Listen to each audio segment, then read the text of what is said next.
এই রকম লেভেলের juicy and authentic shawarma try করতে হলে তোমাদেরকে কোথায় যেতে হবে সেটাই এই ভিডিওতে বলবো। এটা হলো শাওয়ারমানিয়া, যাদের কল্যাণীর আউটলেট তো অলরেডি ভীষণ ভীষণ জনপ্রিয়, তবে রিসেন্টলি ওনারা কিন্তু কাঁচরাপাড়াতেও চলে এসেছেন। এখানে বিভিন্ন ভ্যারাইটির শাওয়ারমা তো তোমরা পেয়ে যাবেই, এছাড়াও পেয়ে যাবে বিভিন্ন রকমের ক্রেপস, বিভিন্ন রকমের প্যানকেকস, ওয়াফেলস আর স্ম্যাশ বার্গার। এখানে একেবারে অথেন্টিক রেসিপি ফলো করেই বিভিন্ন শাওয়ারমা আইটেমস বানানো হয়, আর তার সাথে আমাদের ইন্ডিয়ান টেস্ট বাডের কথা মাথায় রেখে থাকে কিছু ইন্ডিয়ান টাচ।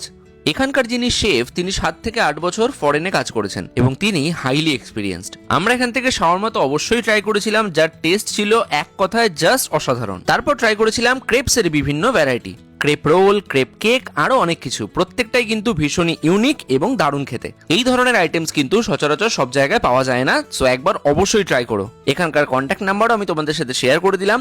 এখানকার খাবার ট্রাই করে তোমরা ডিসঅ্যাপয়েন্টেড হবে না, এটুকু ভরসা আমরা দিচ্ছি। শেষে আমরা খেয়েছিলাম একটা শাওয়ারমা সালাড, যেটা খেতে দুর্দান্ত ছিল। প্রচুর পরিমাণে চিকেন ছিল, ভেজিস ছিল এবং বিভিন্ন রকম সস দিয়ে, আর সঙ্গে ফ্রেঞ্চ ফ্রাইজ। এটার টেস্টকে একেবারে করে তুলেছিল টপ নচ। এখানকার টাইমিংটা একটু তোমরা জেনে নাও। হ্যাঁ স্যার, আমাদের কাঁচরাপাড়া আউটলেটের টাইম আছে বিকাল 4টে দিয়ে রাত 2টো। জোম্যাটো সুইগি অ্যাভেলেবেল আছে। যেটা কল্যাণী আউটলেট আছে সেটাতে 12টা দিয়ে রাত 10টা অ্যাভেলেবেল আছে। লোকেশনটা খুব ইজি, ওদিকটা হচ্ছে কাঁচরাপাড়া জোড়া মন্দির বাস স্ট্যান্ড। সেখান থেকে বাগমোড়ের দিকে 100 কি 150 মিটার এগোলেই ডান হাতে এই আউটলেট রয়েছে। টাটা।